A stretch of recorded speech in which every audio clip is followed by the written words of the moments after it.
직위원 룸살롱 의혹, 접대 의혹 있었잖아. 사진도 존재하고. 오랜만이죠. 야, 근데 이게 지금 아무 일도 없다는 게 이게 맞아요. 환장할 노릇입니다.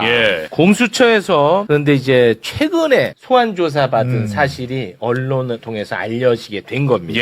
택시앱 기록, 이용 기록을 압수수색한 지 6개월 만이야. 6개월 만. 아, 근데 대법원 윤리감사관실에서 이거 맞아. 들여다봤잖아. 근데 직무 관련성 없다고 결론 냈었지. 이게 말이 되냐? 그리고 법원 감사위원회에서는 뭐라고 했냐? 공수처 수사 지켜보고 하겠다 해놓고 압수수색 영장을 발부를 안 해줬어. 맞아요. 기각을 했어요. 기억난다, 이제. 그러니까 이거는 완전 네. 모욕적이잖아. 우리 국민을 완전 바보로 하는 거잖아. 공수처 수사를 보고 우리가 판단하겠대. 그럼 수사 협조를 해야지. 해야지. 그렇죠. 근데 공수처가 압수수색 영장 청구하니까 안 내죠. 맞아. 그래서 또 추가적으로 하니까 가장 중요한 카드 결제 내용은 빼고.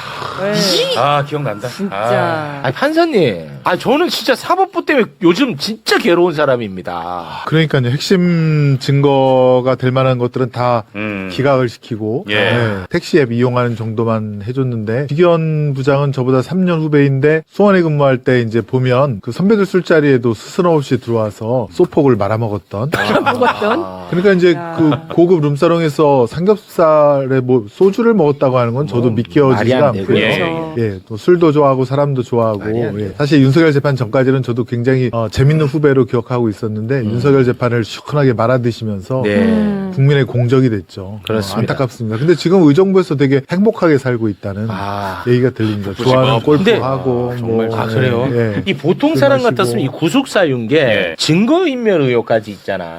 폰 엄청 바꾸잖아요. 휴대전화 맞아요. 엄청 바꿨잖아. 레전드예요 이게. 진짜 2월 4일 날 구속 취소 청구 보도가 되고 그날 S10에서 S25로 다시 S25에서 S10으로 그리고 5일에 S10 다시 S25로 5월 14일 날 의혹 제기가 되고 나서 룸사롱 접대 의혹 제기되고 나서 16일 날 S25에서 샤오미에서 또 S25 18일에 S25에서 또 샤오미. 진짜 웬만한 상하죠. IT 관련 유튜버보다도 핸드폰 많이 갈았어. 웬만한 얼리어답터 맞아요. 저리 가라. 아니 솔직히 보통 사람 이렇게 했으면 이거 솔직히 구속사유 맞잖아요. 그렇죠. 증거인멸 법원에서는 저 정도면은 빼박인 것 같고요. 제가 지난번에 여기서 이제 징계 사유 현재까지 확인되지 못했다라고 그 발표했을 때 제가 얘기했던 게 법원에서 청탁금지법 해설서 법원이 작성한 해설서에 보면 직무 관련성 얘기들을 주고받은 것이 아니더라도 직무 관련자와 이런 자리를 갖는 것만으로도 그렇지. 이게 청탁금지법에 위반된다라고 하는 것은 법원의 해설서에 있어요. 네. 근데 이 경우에만 빠져나갔거든요. 그래서 저는 공수처에서 이 부분에 대해서는 징계뿐만이 아니고 처벌까지 반드시 가야 돼. 근데 그런 상황을 의원님, 보이는 거예요. 공수처 관련해서 법안을 어떻게 지금 만들고 있나요? 이게 공수처가 지금 이대로는 아무 일도 못해. 공수처 개정안이 제출된 개정안들도 있어요. 네. 규모도 좀 확대하고 확대해야 돼요. 권한도 좀 넓혀가지고 네. 실질적인 역할을 할 수 있도록 그렇습니다. 네. 그거는 준비를 예. 하고 계시는군요. 발의된 것도 있습니다.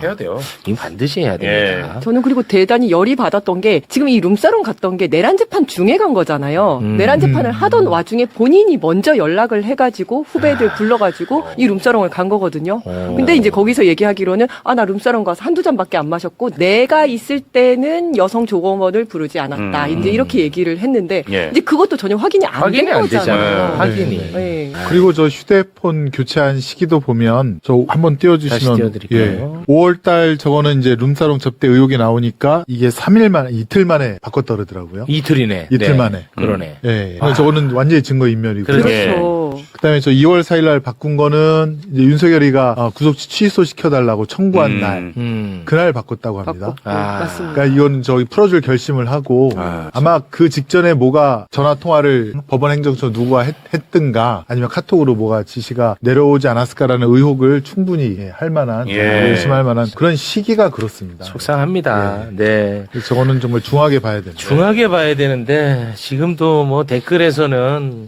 관심이 없나 봐. 이렇게 중요한 얘기. 전부 다 조국 김용남이야. 조국 김용남. 이렇게 지금- 얘기하고 있는데. 아니 이거 이 얼마나 문제가 심각해. 1시간 10분째 지금 계속. 조국 김용남이. 남들이 보면 조국이랑 김용남 두 명이 내란 내란이 진짜. 두 사람이 내란 일으킨 줄 알겠다고. 아, 진짜. 요새 네. 매우시군요. 아 모르겠어요. 나도 아직 배우니까. 아이고 참. 그러니까 뭐 쥐견이 지금 골프 친다고요? 아주 행복하게 살고 있다. 이런 걸 원하시는 거지 뭐. 진짜 많아. 그러니까. 아니 나를 시간으로 바꿔가지고 윤석열 빼내 준 것도 그게 우리가 얼마나 큰 고통을 맞아. 겪으면서 그 맞습니다. 광경을 지켜봤어야 하는데. 네. 근데 지금 특검에서 거기에 대해서 지금 뭐 압수수색도 조사를 하고 있다고 하는데 어쨌든 계속 지켜봐야 합니다. 그 정말로 이제 본인은 구속 취소를 하고 그다음에 검찰에서는 즉시 항고를 포기를 하고 이렇게 된 거잖아요. 네. 그리고 윤석열의 변호인들은 그날 1박 2일 동안 윤석열이랑 같이 있으면서 그렇다면 셋이서 미리 얘기가 된 거 아닌가라는 생각을 충분히 해볼 수 있는 거잖아요. 네. 자, 이번에는 검사들 이야기를 좀 한번 해보겠습니다. 김건희의 주가 조작 유죄로 인정받았습니다. 예. 자, 그렇다면 윤석열 정부 시절 김건희 주가 조작을 다 털어준 검사들 요거 이제 천벌을 받아야 될 시간 아니겠습니까? 네. 그럼요. 그 4인방 얼굴 또 다시 갑니다. 당시 직함으로 말씀드리자면 박성재 법무부 장관, 이창수 서울중앙지검장, 조상원 서울중앙지검 4차장, 최재훈 서울중앙지검 반부패 2부장. 그렇습니다. 네. 이 가운데 저 최재훈이 있죠. 최재훈이. 네. 요자를 2차 종합특검이 참고인 신분으로 이제 소환을 했거든요. 네. 그러면은 얼마나 부끄럽냐. 네. 그렇잖아. 이게 이제 유죄로 인정받았잖아. 예. 그렇죠. 그러면 나는 진짜 너무 부끄러울 것 같거든. 근데 너무 당당하게 깜짝 놀랐어. 또 법과 원칙 얘기. 와. 그러니까 검사한테는 절대 사과 요구하지 말라니까. 아, 힘들다. 이 사람들은 자기들이 잘못했다는 생각을 안 합니다. 예. 그러니까 그냥 엄벌에 처하면 돼. 자, 그 이자의 당당한 모습 일단 함께 보겠습니다. 어떤 부당한 뭐 지시나 외압을 받은 적은 없었고 저희 수사팀과 함께 증거 법리에 따라서 엄정하게 수사 진행해서 처리했다 말씀드리고요. 증거와 법리. 너무 부끄러울 것 같아. 나는 진짜로 예. 나는 정말 너무 부끄러울 것 같다고. 당당하잖아. 너무 뻔뻔하다. 자, 그리고 김건희를 소환하기도 전부터 이창수가 서울중앙지검장으로 딱 오자마자 예. 김건희 소환하기도 전부터 아, 맞아. 김건희 불기소 문건을 예. 이미 만들어놨던 거 알지? 예. 그 문건 다시 한번 소개해 주세요. 김건희는 24년 7월에 불렀고 24년 근데 5월에 이미 불기소 문건 작성돼 있었는데 주요 내용입니다. 시세 조정에 계좌가 이용된 것은 맞지만 주가 조작에 대한 인식이 없었다. 증거 불충분하여 혐의 없다. 그리고 김건희의 예상 진술 내용까지 포함시켜 놓은 문건이 소환되기도 전에 만들어져 있었습니다. 야. 근데 이 문건을 이제 작성한 한 검사는 김건희 특검에서 2번이나 불렀는데 안 갔어. 그거 안 가도 되는지 모르겠어, 나는. 안 갔어. 그러더니 2차 종합특검 출범하기 전에 네. 미국으로 떠났습니다. 미국. 그리고 또 이 문건 작성에 함께한 검사가 또 있어요. 예. 김민구라고. 김민구. 사진 한번 봐야지. 김민구. 얘도 어제 소환됐더라고. 얘 어제 소환됐습니다. 예. 자, 이자들 천벌 받아야 됩니다. 지금 이 도이치모터 주가 조작 관련해서는 1심과 다르게 2심에서 이제 분명하게 이 부분에 대한 네. 유죄 판결을 그렇습니다. 내렸고요. 네. 근데 제가 이제 국정조사, 조작기소 국정조사 하면서 그 정치검찰들한테 가장 많이 들었던 얘기가 증거와 법리입니다.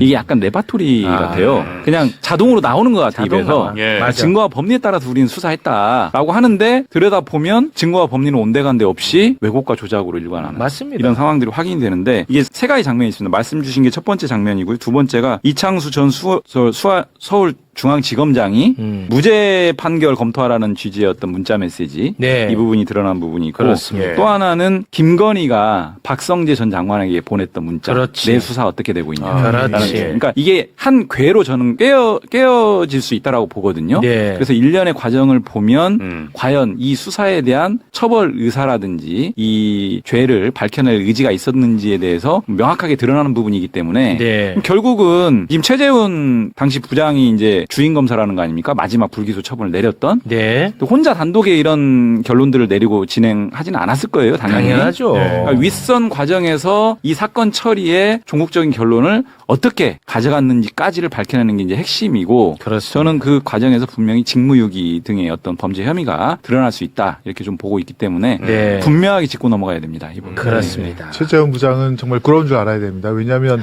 김건희를 조사하면서 그 예전 청와대 옆에 경호처 건물에서 휴대폰 뺏긴 채 맞아요. 조사를 맞아요. 했다는 거잖아요. 예. 그런 검사가 어디 있습니까? 그런데도 저렇게 부끄러운 줄 모르고 저러고 있는 것을 보면 저도 뭐 우라통이 그냥 치밀어 오르고요. 그렇습니다. 또 그때 당시 윤석열 때 근데 손준성 보시면 손준성이 고발 마치- 사주 의혹. 예, 김건희의 사설 로펌 아닙니까? 그렇습니다. 공무원인 검사가 김건희 그거 범죄 가려주느냐고 사설 로펌처럼 응의연서 내고 고발장 대신 써주고 근데 예. 똑같은 짓을 이쪽 최재훈 부장 쪽도 네. 하고 있는 거 아닙니까? 그렇습니다. 예. 그런데도 지금 아직까지 어떠한 처벌도 받지 않고 있다는 사실 예. 꼭 아셔야 되고요. 그리고 또 분노할 만한 일이 있습니다. 서울고검 인권 침해 TF에서 이른바 연어술 파티 의혹에 대해 감찰했고 9개월 만에 연어술 파티 있었다는 결론 내렸죠. 예. 그러면 이제 박상용이 징계받아야 되죠. 그럼요. 맞지? 예. 그런데 이놈의 검사 하나 징계하는데 뭔 절차가 이렇게 아유, 까다로운지 진짜. 모르겠습니다.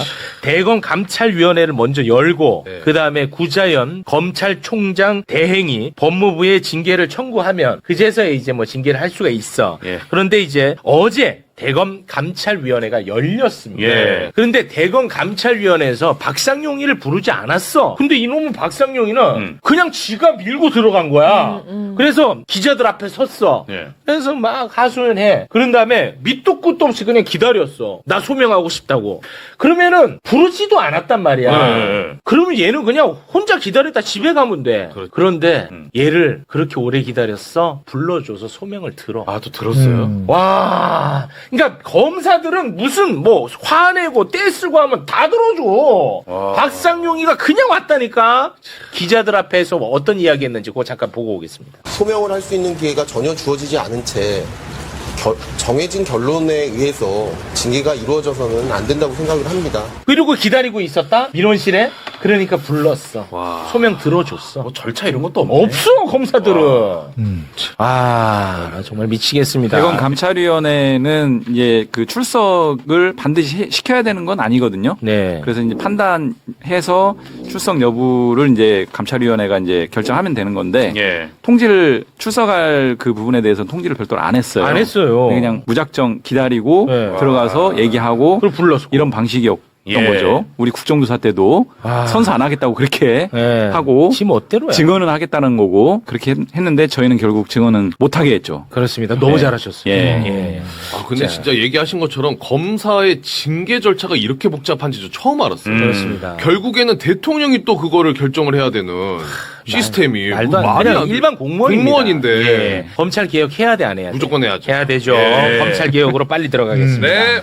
검사의 보안 수사권 이게 이제 쟁점처럼 우리가 이제 인식하고 있었지 않습니까? 그렇죠. 검찰 개혁 1차, 2차는 이제 끝났고 예. 3차만 남겨두고 있습니다. 형사소송법 네. 관련해서.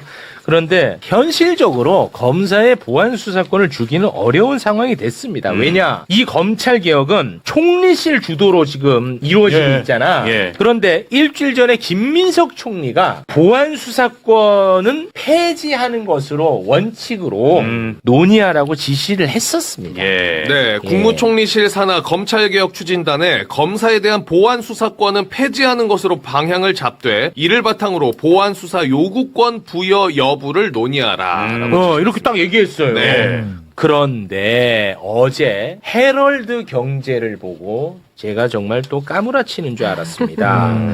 헤럴드 경제에 따르면 정부에서 전권 송치를 검토하고 있다라는 예. 보도가 있었습니다. 이 전권 송치 말이 어려운데 네. 어려울 게 없어. 그냥 모든 사건 송치, 그러니까 전권. 전체. 요 말이에요. 이게 예. 뭐냐? 경찰이 수사를 해. 그다음에 경찰이 수사를 했는데, 이건 죄가 없는 것 같네. 혐의가 없어. 무혐의 처리. 예. 하면 이 사건은 끝나잖아. 종결. 지금까지 그렇게 그렇게 했지. 네. 2021년부터 오케이. 그렇게 해왔어요. 네. 그런데 경찰이 이렇게 들여다봤어. 예. 조사했어, 수사했어. 그런데 무혐의인 것 같아. 무혐의 처리를 해.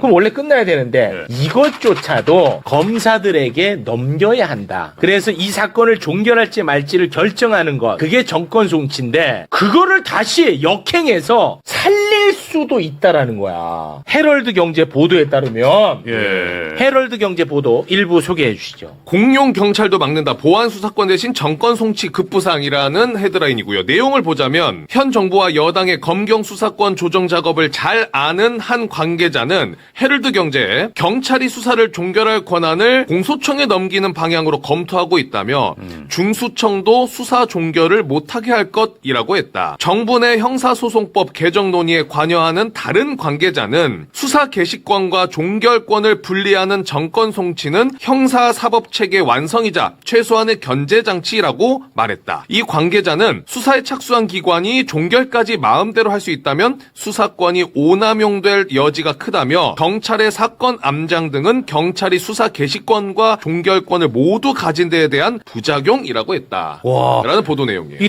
큰 따옴표로 인용 보도예요. 네. 매우 구체적이죠. 네네. 근데 이 보도에 대해서 바로 국무총리실 산하 검찰개혁 추진단에서 반박 보도 자료를 냈어요. 네. 전권 송치 도입 등 경찰의 수사 종결권을 회수하는 방안이 검토되고 있다는 보도는 사실과 다르다라고 입장을 또 냈습니다. 그러니까 이거를 어떻게 받아들여야 될지가 헷갈리는 거야. 다행이네요. 그러니까 김민석 총리는 분명한 입장이 있습니다. 네. 지금 검찰 개혁과 관련해서 예. 애초부터 보안 수사권에 대한 입장은 명확하게 밝혔거든요. 그렇습니다. 교통정리 되기 전부터. 맞아요. 예, 보안 수사권은 존치하는 것에 대해서 이제 그럴 필요가 없다라는 예. 입장을 분명히 밝혔고 이번에 이제 사실상 그 토론 과정들을 쭉 거쳤어요. 네. 한 2, 3개월 정도를 마지막 토론에서도 분명하게 이제 앞서서 이런 입장을 분명하게 밝혔고요. 정권 송치는 제도 역행일 뿐만이 아니고 그 형사사법 체계의 또 다른 혼선을 이야기합니다. 이미 송치, 불송치라고 하는 트랙으로 나눠서 이제 제도가 세팅이 돼서 수년 동안 이렇게 진행이 왔고 이런 것들이 정착이 돼가는데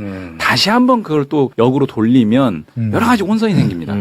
그리고 그러니까요. 기존에 저희가 계속 비판했던 검찰권의 오남용에 또 중요한 또 기재로 작동할 수 있기 때문에 예. 이 부분을 굳이 그렇게 할 필요가 없고 이미 현행 형사소송법에 보면은 송치되던 불송치되던 검찰이 다시 한번 들여다볼 수 있는 장치들이 있어요. 불송치되더라도 사건 기록은 다 넘어가거든요. 넘어가서 들여다보고 만약에 이 불송치 자체에 대한 그 경찰의 판단이 문제가 있다. 위법하거나 부당하면 재수사 요청권이라는 게 있어요. 오히려 그런 부분들을 더 활성화해서 하면 되는데 그렇습니다. 그런 거 안 해요, 잘. 네, 그런 거를 우리가 고민해야 돼. 그래서 맞습니다. 전권 송치 제도를 도입하지 않더라도 지금 경찰의 어떤 이런 부분들에 대한 사법적 통제라고 하는 것들은 있는 장치들 실질적으로 활용하고 예. 부족하면 그거를 보완하는 방향으로 가야지 제도를 역행하는 건 맞지 않다. 이렇게. 그렇습니다. 그 이걸 보면 이 언론 보도를 보면 김민석 총리의 뜻을 거스르는 검찰개혁 추진단 내부에 누군가가 있는 거야. 그러니까요. 뭔가 그렇잖아요. 냄새를 살살 피우고 있는데요. 정권 송치는 저는 한 30년 만에 들어보는 것 같은데 예전에 제가 새내기 시절에 검찰 15할 때 검사가 이제 경찰서로 관리 감독하러 갑니다. 예. 그러면 이제 경찰에서는 사건부를 갖다가 쫙 펴놓고 검사가 와서 쓱 이렇게 조사를 합니다. 이게 사건을 갖다가 진짜 아까 사건 암장이라는 표현이 있지 않습니까? 네. 사건을 말아먹거나 숨기거나 그런 게 혹시 있나 그걸 갖다가 이제 보는 건데 그거는 진짜 검찰이 경찰의 멱살을 잡고 완전히 좌지우지하기 위한 수단으로